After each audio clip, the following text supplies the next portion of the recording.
We find in Parashat Behar a fundamental principle for life that has broad-reaching ramifications and applications. First, let's take a look at the way it's expressed in the Parsha and the application in the Parsha.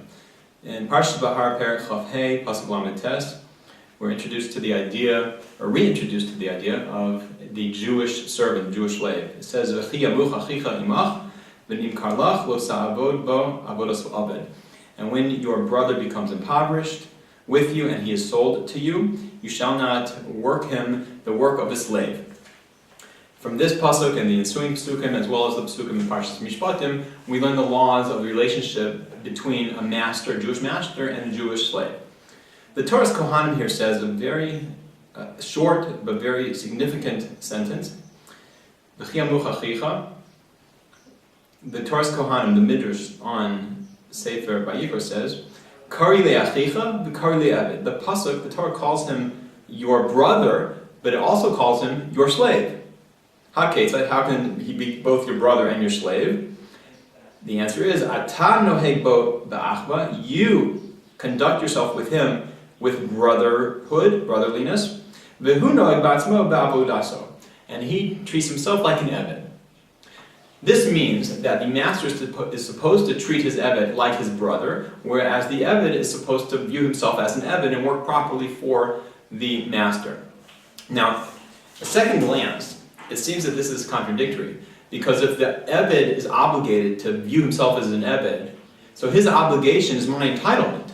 If he's obligated to be an eved towards me, so I'm entitled to treat him like an eved, and vice versa. If I am obligated to treat him like a brother, so that's his entitlement, to be treated like a brother. So what does the Torah's Kohanim mean? We find another application of this question. It applies in quite frequent situations, but one most common to us is in the relationship of marriage.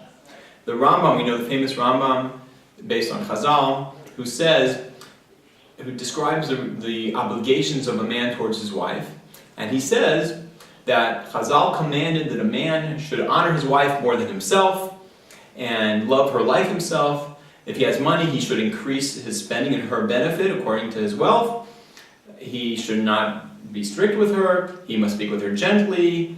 He should not be sad or angry with her. So a man has obligations towards his wife. Well, likewise, the Rambam says that a wife must honor her husband more than is fitting. She should have great respect for him, do all her actions according to what he says. He should be in her eyes like a king, so on and so forth.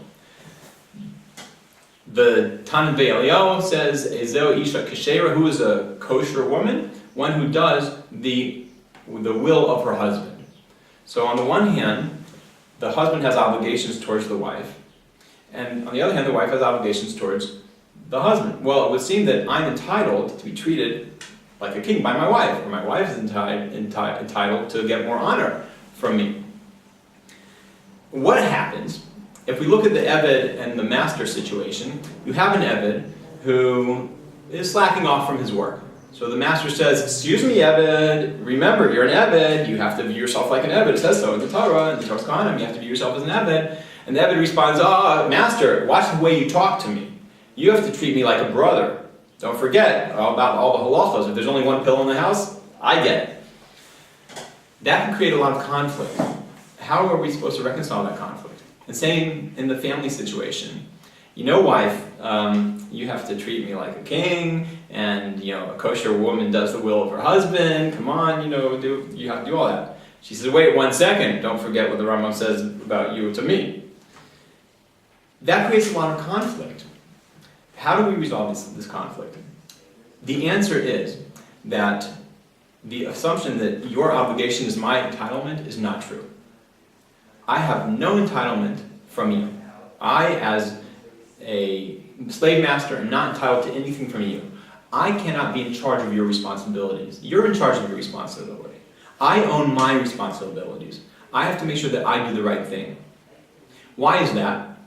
That is because my obligation is not towards you. My obligation is towards Hashem.